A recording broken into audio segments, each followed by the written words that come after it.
बड़ों को प्रणाम, छोटों को स्नेह और आशीष। मैं हूँ राजेश त्रिपाठी। स्वागत है आपका मेरे चैनल धर्म दर्पण में। धर्म दर्पण में हम आज हलछठ व्रत कथा, पूजा विधि और उसके मुहूर्त के बारे में बताने जा रहे हैं। हलछठ, हर छठ, ललही छठ आदि नामों से पुत्रवती माताएं अपनी संतान के सुस्वास्थ्य और दीर्घ आयु के लिए एक व्रत मनाया करती हैं। हर वर्ष यह व्रत भाद्र मास के कृष्ण पक्ष की षष्ठी तिथि अर्थात छठ को मनाया जाता है। ऐसे व्रत विधि विधान से करने से अकाल मृत्यु से पुत्र की रक्षा होती है और वह दीर्घायु होता है। इसका प्रचलन कब और कैसे हुआ, इसको लेकर के कई कहानियां हैं। उत्तर भारत और मुख्य रूप से हिंदी भाषी क्षेत्रों में ये व्रत मनाया जाता है। यह व्रत कृष्ण जी के बड़े भाई बलराम जी के जन्मदिन पर मनाया जाता है। बलराम जी का एक नाम हलधर भी है, इसलिए इस व्रत का नाम हल षष्ठी पड़ा। इस व्रत का विधान कुछ इस तरह है।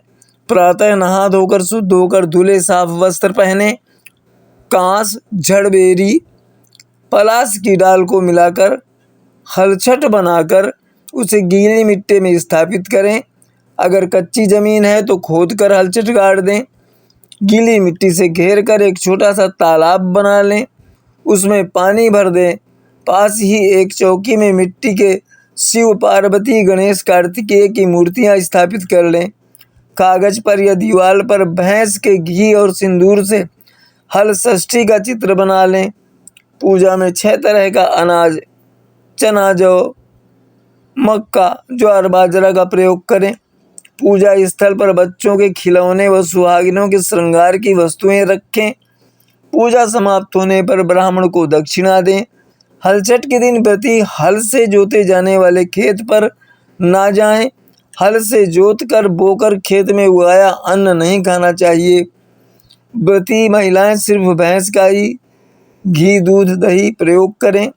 कहीं कहीं व्रती इस दिन सिर्फ भैंस के दूध में बनी छुहारे की खीर खाती हैं। हलछठ का मुहूर्त इस प्रकार है। भाद्रपद माह के कृष्ण पक्ष की षष्ठी तिथि की शुरुआत 4 सितंबर 2023 को शाम 4:11 पर हो रही है।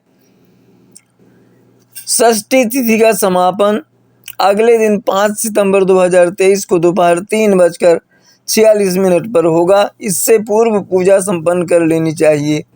उदया तिथि को देखते हुए इस साल हल षष्ठी 5 सितंबर 2023 को है। हलछठ पूजा या हल षष्ठी यह त्यौहार भादों कृष्ण पक्ष की छठ को मनाया जाता है। इसी दिन श्री कृष्ण के बड़े भाई बलराम का जन्म हुआ था।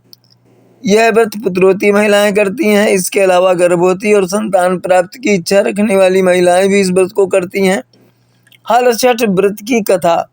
मथुरा के राजा कंस अपनी बहन देवकी को विवाह के बाद विदा करने जा रहे थे तो आकाशवाणी के वचन सुनकर कि देवकी की 8वीं संतान तेरी मृत्यु का कारण बनेगी, बहन बहनोई को कारागार में डाल दिया और वासुदेव देवकी के 6 पुत्रों को एक एक कर कंस ने मार डाला।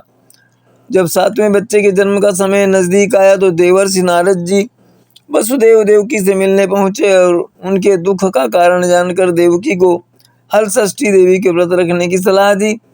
देवकी ने नारद जी से हल षष्ठी व्रत की महिमा व कथा पूछी तो नारद ने पुरातन कथा कहना प्रारंभ किया कि चंद्रव्रत नाम का एक राजा हुआ और जिनको एक यही पुत्र था। राजा ने राहगीरों के लिए एक तालाब खुदवाया, किंतु उसमें जल न रहा, सूख गया।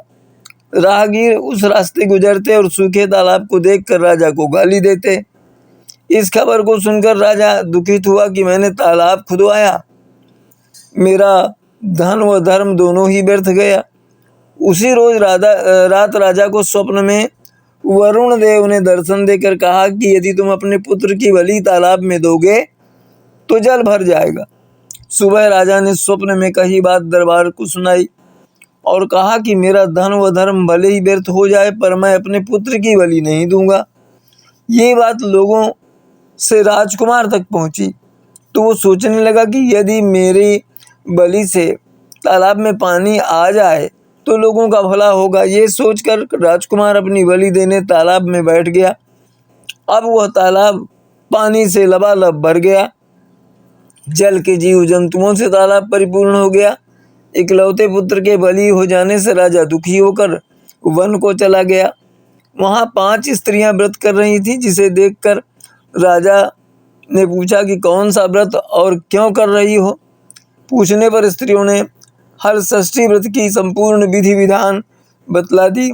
उसे सुनकर राजा वापस नगर आ गया और अपनी रानी के साथ उस व्रत को किया। व्रत के प्रभाव से राजपुत्र तालाब से जीवित बाहर निकल आया। राजा परिवार सहित हल षष्ठी माता के जयकार कर सुखपूर्वक निवास करने लगा। इसके बाद नारद जी ने देवकी से हल षष्ठी व्रत की एक और कथा कहना शुरू किया। उज्जैन नगरी में 2 सौतन रहती थी। एक का नाम रेवती तथा दूसरी का नाम मानवती था। रेवती को कोई संतान नहीं थी, जबकि मानवती के 2 पुत्र थे। रेवती अपनी सौत के बच्चों को देखकर हमेशा सौतिया डाह से जलती रहती और उनके पुत्रों को मारने का जतन ढूंढती रहती थी। एक दिन उसने मानवती को बुलाकर कहा कि बहन, आज तुम्हारे मायके से कुछ राहगीर मुझसे मिले थे। उन्होंने बताया कि तुम्हारे पिताजी बहुत बीमार हैं और वो तुम्हें देखना चाहते हैं। पिता की बीमारी की खबर सुनकर मानवती दुखी हो गई। रेवती कहने लगी कि बहन, तुम शीघ्र अपने पिता से मिलने चली जाओ। तुम्हारे आने तक मैं बच्चों का ध्यान रखूंगी। सौत की बात को सच मानकर अपने पुत्रों को रेवती के हाथों सुरक्षित देकर मानवती पिता से मिलने मायके चली गई। अब रेवती बच्चों को मारने का अच्छा मौका जानकर उन दोनों बच्चों को मारकर जंगल में फेंक आई। इधर मानवती जब मायके पहुंची तो पिता को स्वस्थ देखकर पिता से अपनी सौतन की बात कही कि कहो कुशल क्षेम पूछती है। सौत की कही बात बताई कि कुशल क्षेम के लिए मैं आई हूँ। अब मानवती के पिता अनहोनी के संदेह से पुत्री को जाने को कहते हैं कि तो मानवती की माता ने कहा कि पुत्री, आज हल षष्ठी माता का व्रत का दिन है, अतः तुम भी पुत्रों की दीर्घायु की कामना से यह व्रत कर आज की जगह कल चली जाना।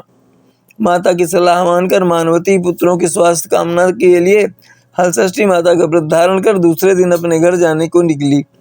रास्ते में वही जंगल पड़ा और वहाँ अपने बच्चों को खेलते देख उनसे पूछती है कि तुम लोग यहाँ कैसे पहुँचे।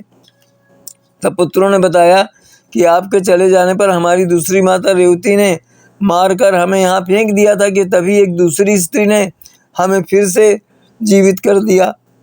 अब मानवती को समझते देर न लगी कि यह सब माता हल षष्ठी की कृपा से संभव हुआ है और माता की जयकार करती हुई घर को गई।